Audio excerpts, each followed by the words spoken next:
Good evening सभी electro homeopathy भाइयों को सप्रेम नमस्कार। कुछ चीज़ें हैं जो मैं आपसे शेयर करना चाहता हूं, बताना चाहता हूं इस वीडियो के माध्यम से। मैं डॉक्टर परमिंदर पांडे इस समय दिल्ली के हमारे कार्यालय में हमारे दिल्ली के प्रेसिडेंट एमपीएस कैप्टन और डॉक्टर एमपीएस पुजी साहब के निवास स्थान पर रुका हुआ हूँ। पिछले 15 दिन से लगातार हम लोग दिन रात इस बात के लिए प्रयास कर रहे हैं कि इलेक्ट्रो होम्योपैथी का रिकग्निशन हो जाए। जैसा कि आप लोग जानते हैं 11 जनवरी को जब लेटर आया है तो पूरे देश में खुशी की माहौल हो गया, लहर दौड़ पड़ी और लोग बहुत एक्साइटेड थे कि 11 जनवरी को हमारा रिकग्निशन हो जाएगा। दुर्भाग्य रहा कि हमारे कुछ लीडर, कुछ रॉन्ग इंटेंशन के लोग उस 11 जनवरी की मीटिंग को बहुत लोगों से छुपा के और अपने ढंग से हैंडल किए। 10 लिंक मिलने के बाद भी किसी और को इन्वॉल्व करना ज़रूरी नहीं समझे।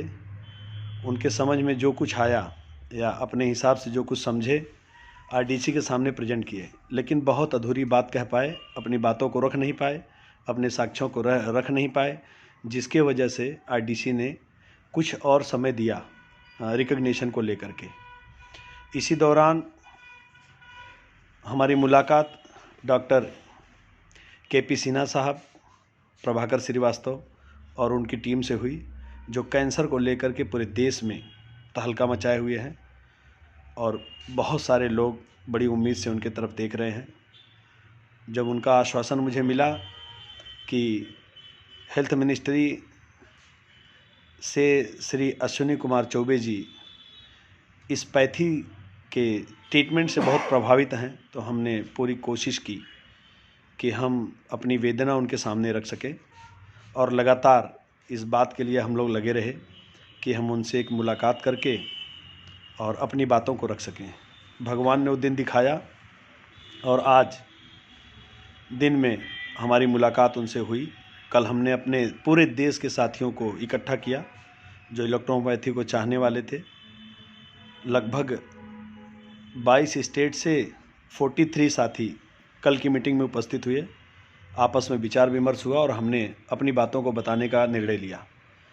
ये बड़ा दुर्भाग्य रहा कि 26 जनवरी को जो हमारा गणतंत्र दिवस है, दिल्ली की परिस्थितियां बहुत विषम थी।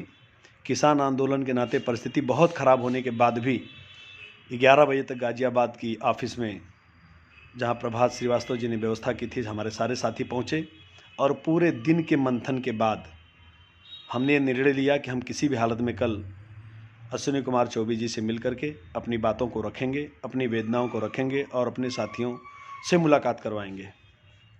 चूँकि दिल्ली का माहौल बहुत गड़बड़ था, सरकार बहुत परेशान थी, इसके बाद भी मैं बहुत बहुत धन्यवाद दूंगा हमारे आदरणीय अश्विनी कुमार चौबे जी को कि जो हमें अपना समय दिए और लगभग 31 साथी हमारे उनके निवास स्थान पे पहुंचकर उनसे मुलाकात की और अपनी पैथी और उसकी परिस्थितियों के बारे में और आईडीसी के बारे में अपने पूरी तरह की जानकारी उनके सामने प्रस्तुत की।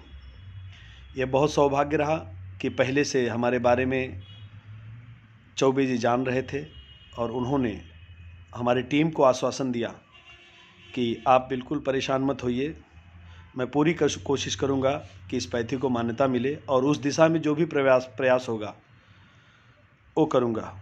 उनके आश्वासन से गदगद हमारे सारे साथी फूले नहीं समाये, एक दूसरे के गले मिले, एक दूसरे को बधाई दिए और उन तमाम पीड़ाओं से बाहर आए जो लोगों के द्वारा अफवाह फैलाया जा रहा था कि पैथी 6 महीने में बंद हो जाएगी या पैथी को लेकर के, रिकग्निशन को लेकर के बहुत सारे खर्चे आने वाले हैं और बहुत सारा धन इकट्ठा करना पड़ेगा। इन बातों को झूठ साबित हुआ। जो आने वाले टाइम में 30 तारीख को मीटिंग रखी गई है, जहाँ पे वीडियो दिखाने की बात की जा रही है, जहाँ पे लोगों को बताया जा रहा है कि यहाँ पे आकर के ईएच प्रैक्टिशनर अपना सच्चाई देखें, वो सारी चीज़ें अफवाहों में बदल गई।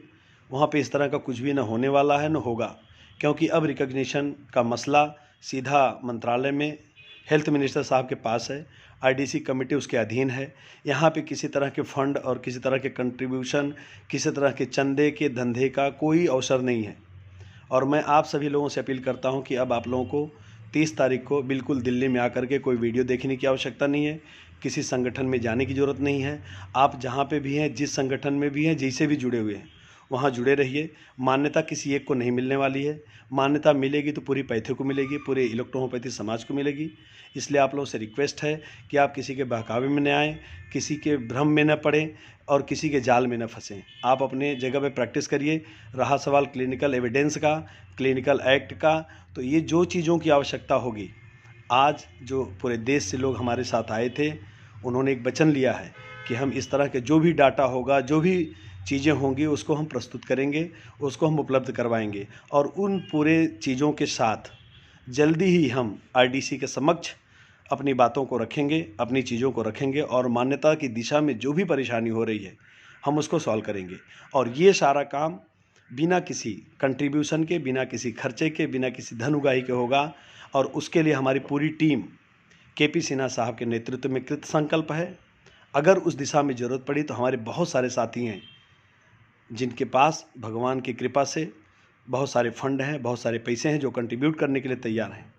इसी के साथ मैं एक बात और कहूँगा कि अगर ज़रूरत पड़ी तो भगवान की कृपा से मेरे पास बम्बई में 4 मकान हैं। मैं एक मकान अपना बेच दूंगा, लेकिन पैथी की रीजन के अगर कुछ खर्चा लगता है तो हम करेंगे। हम पूरी टीम के साथ तन मन धन से तैयार हैं और लगभग 23 स्टेट में फैला हुआ इलेक्ट्रोहोम्योपैथी फाउंडेशन और उसके सारे सदस्य पूरे विश्वास के साथ इस पैथी की रिकग्निशन में लगे हुए हैं।